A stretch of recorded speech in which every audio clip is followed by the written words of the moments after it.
Saperstein. I'm the Chief Curator of the San Luis Obispo Museum of Art, and join me for a conversation about Whitney Bedford's exhibition at the museum, The Window.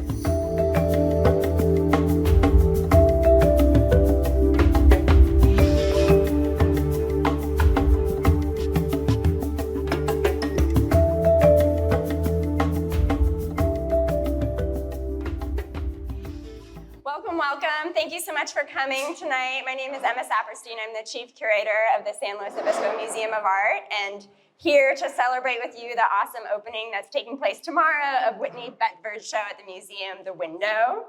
I wanted to share a little bit about how this show came to be. I saw Whitney's work for the first time in 2022 at Miami Basel, and sort of had it in my brain. I was sort of in my brain thinking about the work, thinking about a good time to bring it to the museum, and then Whitney and her gallerist Olivia and I met about a year ago in LA and sealed the deal and made it happen. And I've been so excited to bring this show here. It's the first painting show we've had in a couple of years.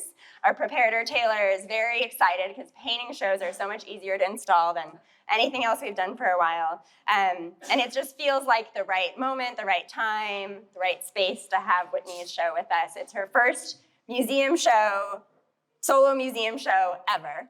So round of applause for that. I'm very thrilled to have it. And of course, the show wouldn't be made possible without the support of our great sponsors. The show is presented by Lindsay Harn, Christie's International, who's here somewhere.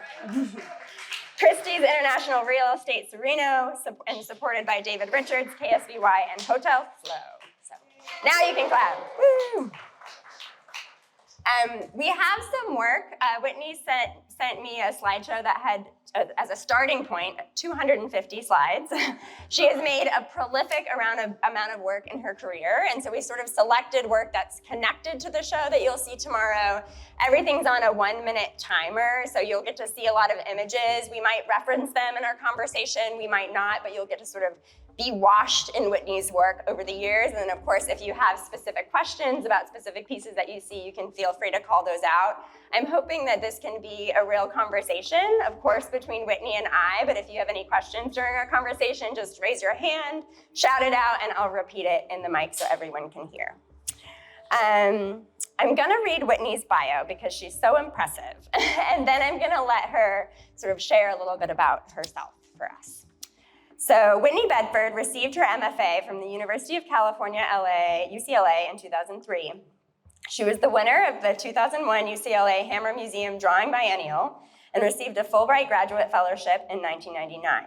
She has had solo exhibitions at Ville-Maître Los Angeles, Concept in Paris, Carrie Sechrist Gallery in Chicago, and Stark White Auckland, among others. She has been included in group exhibitions at the Pizzuti Collection in Columbus, Ohio, the Jewish Museum in New York, the Mass MoCA in North Adams, and the Museum of Contemporary Art in Denver. Bedford's work is included in many major collections, including the Santa Barbara Museum of Art, Legion of Honor, San Francisco, the Jumex Collection, the De La Cruz Collection, the Saatchi Collection in London, the Francois Penault Collection in Paris, the Eric Decal Collections in Brussels, and many others. She occasionally teaches at institutions in Los Angeles, where she has lived for 24 years. And before I let Whitney share a little bit more casually about herself, I also wanted to acknowledge the great collaboration that took place to arrange the show. We borrowed works all from California, primarily from collectors, and Ville-Maître LA, Olivia is here. We're such great partners in helping us get access to those collectors, get in touch with them, ask to loan the show. It's a really special thing. I'm actually quite proud that all the lenders are from California. I think that's a special thing. So big thanks to you all. Yay. So Whitney, I would love it if you could just share a little bit about your background, coming to be in LA, your beginnings as an artist. Well, I grew up in Baltimore, Maryland, or outside of Baltimore, Maryland, on a horse farm. My father's mother ran a thoroughbred farm that we had in our family for a long time, so it was a very different type of childhood. I basically grew up with my grandmother, and my mother and father both worked abroad. My father was in shipping and worked in Asia. My mother was an international flight attendant. That all sounds very glamorous, but it just meant that I was left to my own devices a lot of the time. which I think is really something that's underrated. I think boredom is underrated, and I think that was very formative in my early adaptation of just loving to draw and record things and have my own world present. So I was always drawing, not like a child prodigy drawing, but just something that I did, right? And decided that I wanted to go to art school, wasn't allowed to go to art school, got waitlisted at Brown, so RISD was the back door, and I was really happy to go to RISD. So that was an uphill battle because my parents really wanted me to have a formative 9-to-5 kind of career type thing, and art was not something that would be seen as that probably, despite the untraditional background that I had growing up. So I really think that a lot of my work ethic and my drive comes from just always feeling like I had to prove that I was there. And so anyway, I was at RISD, Rhode Island School of Design. It was wonderful. I loved it. And I was determined to be a painter. My parents said, why don't you try architecture? Again, always forcing the hand. And I did try architecture. I don't love architecture, but I did do a minor in architecture and art history. And that is really important in my practice because I feel like drawing and drafting are very current and always present in the work. You can see the drawing is always in the painting, and the painting is always kind of reacting to the drawing. So anyway, I graduated from RISD. I went to Berlin to do a Fulbright on architecture and memory, and then came to UCLA to get my MFA in painting. I think, I never imagined myself living in California. I have one brother who always did imagine himself living in California. But for me, it just was kind of an unknown, something that didn't really romance me or draw me in. UCLA was the best program at the time, and I was really lucky to get into it. I had great teachers. I studied with John Baldessari and Charlie Ray and a bunch of artists that I had looked up to as careers. So that was also important to think, oh, you can do this for your life. And I really just, coming from like the heart of Europe and having the European-centric education, California was such a frontier, and I feel like that's also imbued in the work a lot. Like there's always this sense of kind of, a horizon line, a low horizon line, and kind of the edge of everything, right? So I have been in LA since 2000, steadily going along. There were some minor abbreviations where I went to live in Brazil for half the year, for 5 years. I was always traveling, but I always came back to California, and the more I came back, the more rooted in it I became. So these beginning paintings were very drawing heavy. You can see the ink drawing underneath and then the painting kind of attacking it. Kind of similar to what I've been doing before with shipwrecks, where the paint was actually sinking the ship, always this kind of conceptual idea, but using the drawing as the scaffolding for the paint. So these were a whole series that I did upon my daughter's, when I was pregnant and right when she was born, based on the California landscape. And from there, that was 2015, I worked on those a little bit. They got a little bit bigger. And then I decided that I wanted to keep working with the landscape. The election had happened, and I wanted to make historical paintings. I wanted to make paintings. I wanted to kind of claim my responsibility as an artist to make paintings about the moment and the time. So I don't know if they're going to come on in a second, kind of leading us up to that point, but I started making paintings with a very low horizon and using the flora and fauna as characters. So it was the first time I started doing that. I guess we're not there yet. We'll get there.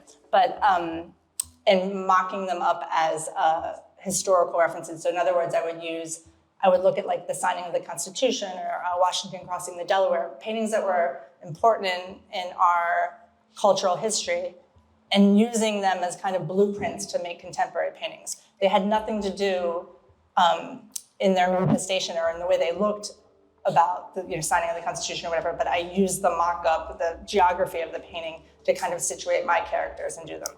So I think they're gonna come on soon. But anyway, from there we got a little bit further, and I thought, well, why does it have to be so simple? Why don't I be more direct about it? Got away from the politics a little bit into the bigger situation at hand. These are all still pregnancy paintings. To doing Veduta paintings, which we can get to. Yeah. The show is made up of 10 paintings in the show. Most of them, all of them, these Veduta paintings that Whitney has been talking about. And in our conversations about the show, we've been talking a lot about the history of landscape painting and how how her work in particular might just appear to a lot of people as contemporary landscapes. When you see the show tomorrow, this will be a good fodder for you to think about the show, and how often that they might be misunderstood when there's actually so much more to the work. And so I was wondering if you could share a little bit about that.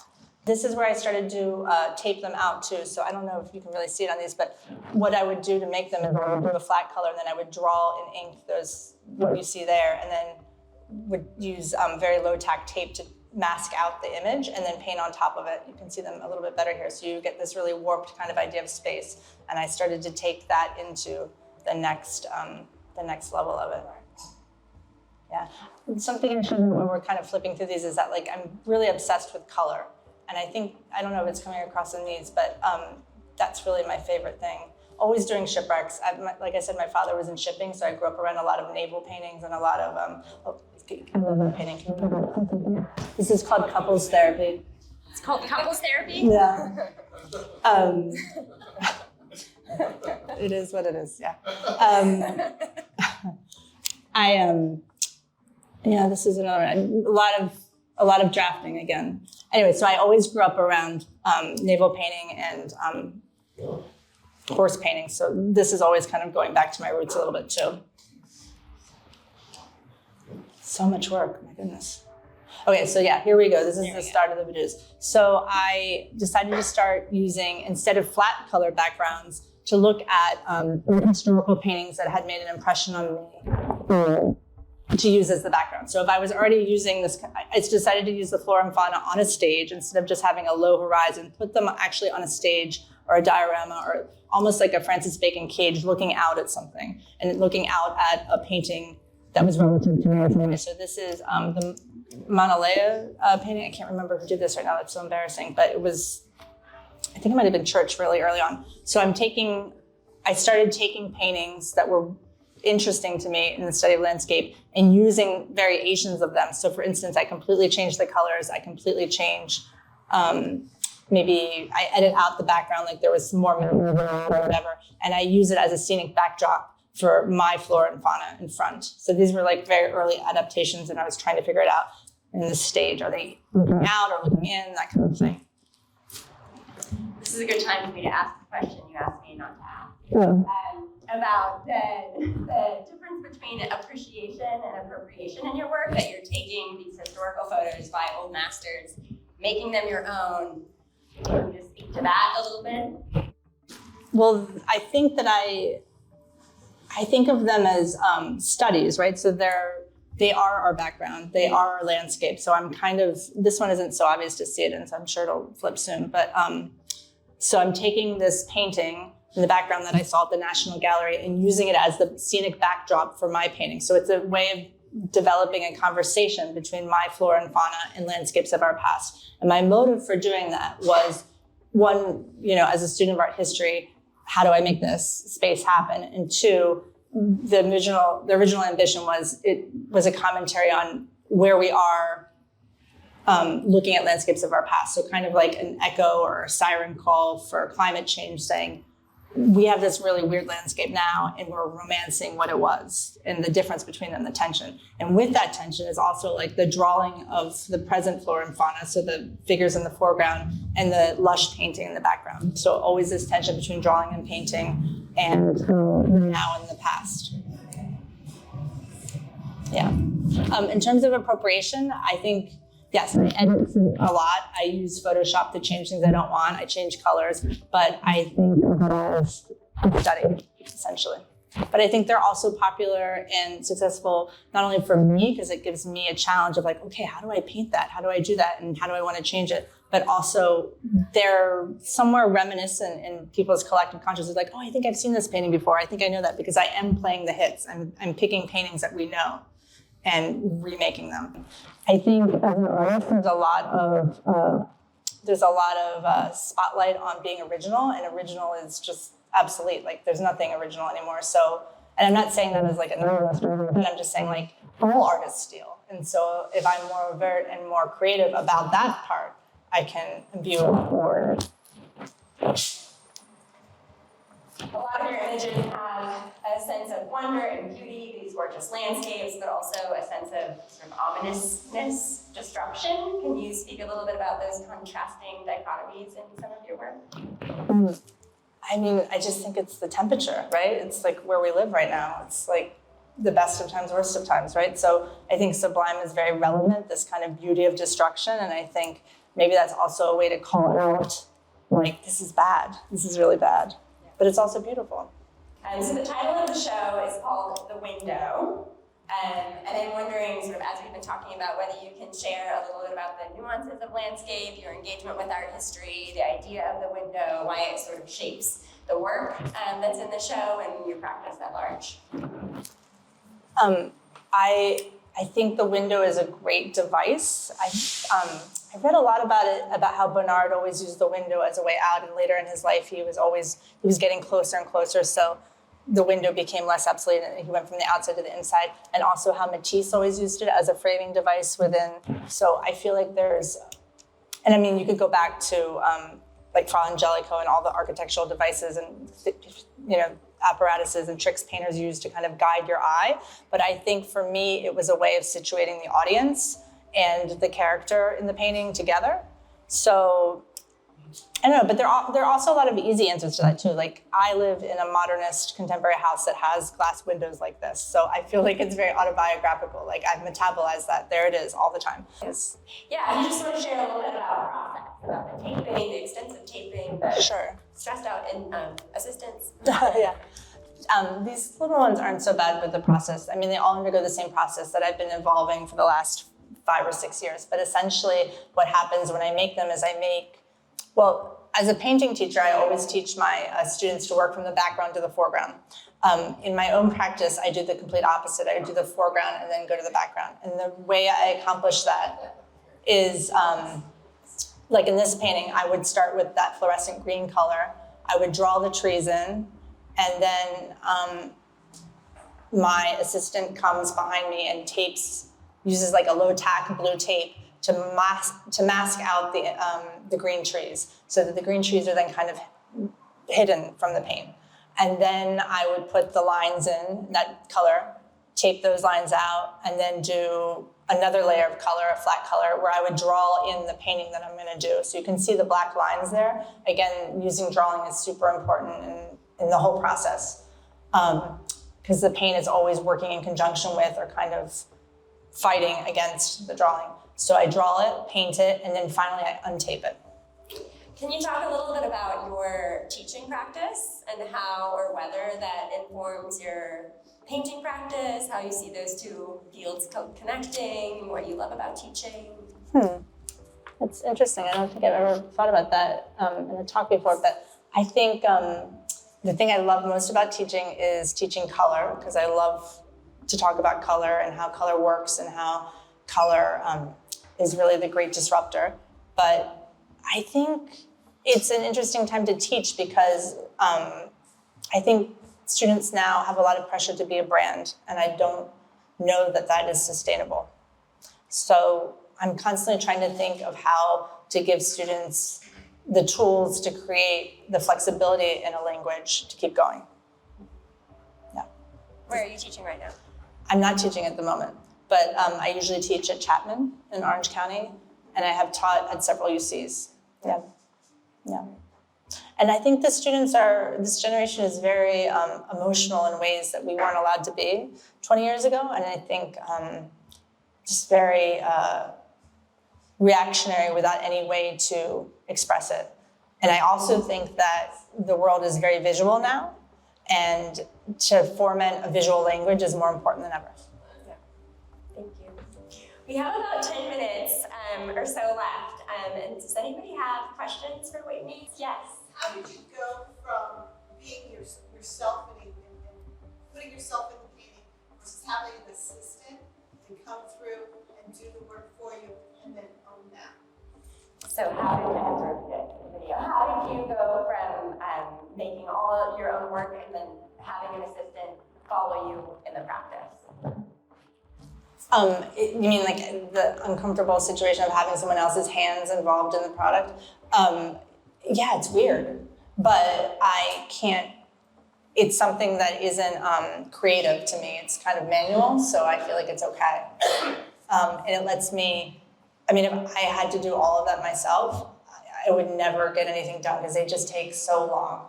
So it's really about being economical with my time and being able to move through the painting.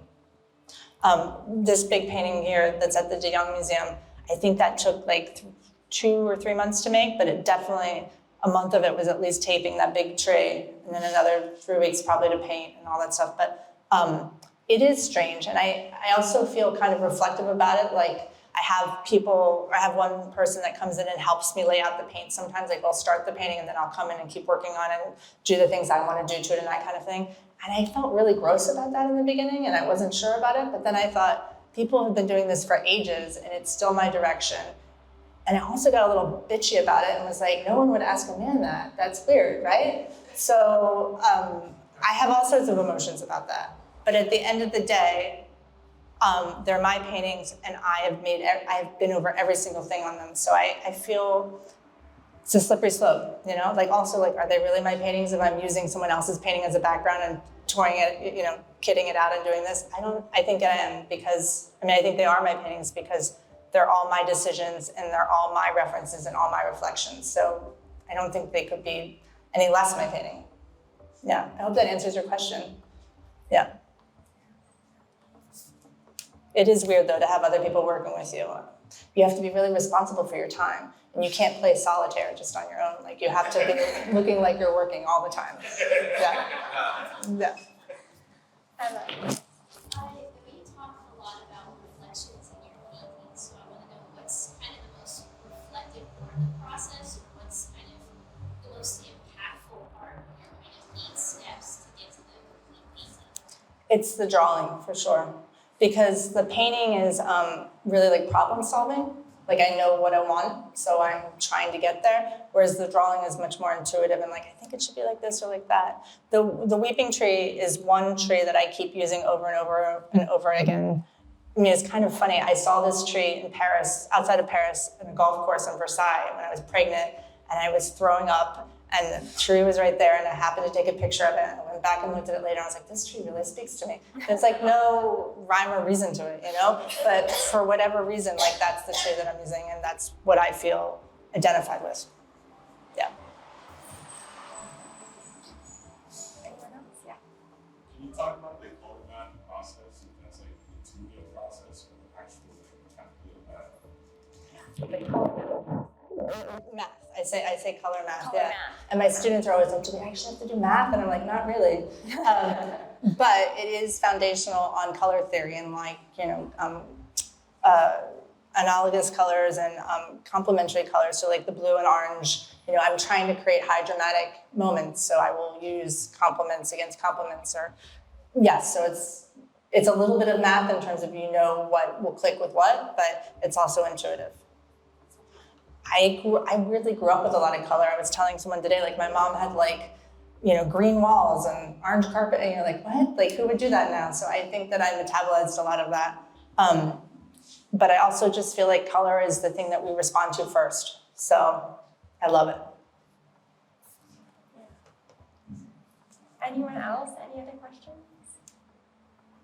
Do you work on multiple pieces at the same time? Like while your assistant is taping, you're doing something, you're working on different pieces? Yeah, I actually have 2 assistants that tape, and they talk all day long, so I try to get as far away from them as possible. It's a lot. And these are really big paintings. I have a studio at the Santa Monica Airport in an airport hangar, and we are always working on at least 3 or 4 big ones and like 4 smaller ones at one time. I'm really lucky to have a really supportive gallery team between LA and New York and Paris and Eurasia or whatever. There's always an art fair, there's always something.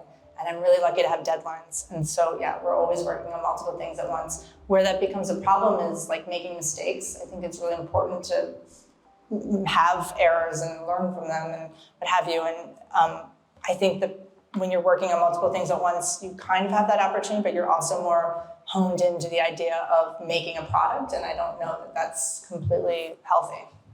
I think you have to have some really ugly paintings and bad things to get the really good ones too. I'm trying to work on, I have the show of sunsets coming up, but originally it was supposed to be a show of interiors because I wanted to take the whole dialogue of, my family dealing with the changes in our family and do the interior world instead of looking out. And the interiors have been completely terrible. Like, I can't figure them out yet, how I'm gonna do them. So I do make room for failure in my life, but I also have insurance policies that other things are happening at the same time. Yeah, I hope that answers your question. There was so much more than your question. I really went deep there, I'm sorry. As a follow-up, do you also try to manage that process? This taping can only take a month. If it takes more than a month, then the whole schedule's off. Oh yeah. My partner is a studio manager and she keeps everyone on check. Yeah. And that's a privilege as a successful artist that supports myself like that, to have that kind of staff, team behind me doing that. And it's not just that, it's like, well, they're gonna pick it up and it needs time for drying and this and that. But at the end of the day, how awesome that they do come out, There was something funny that happened. Olivia, I don't know if you know this, but for the Freeze show last year, I did a 9-panel piece that was based on a VR painting that had been split up all over the world. So I was really excited to make these 9 panels that go together. And we worked on it for like 6 months. It was a big effort, and I was so excited about it. And we untaped it, and I had done it in the wrong order, and I was like, fuck. Like, there's no going back from this, And then I had added an extra tree where I didn't think it was like, how can I get this so wrong? Like, we've gotten everything out. But it was a happy accident. Like, it made it dynamic in a way, and it took it away from the original, and it was all good news in the end, but it went off the rails, and I was like, what the hell? But, because you want it to be all tight, and you want it to be as you think it might be, but that's just another lesson, I think, to be, that there's for a reason, right?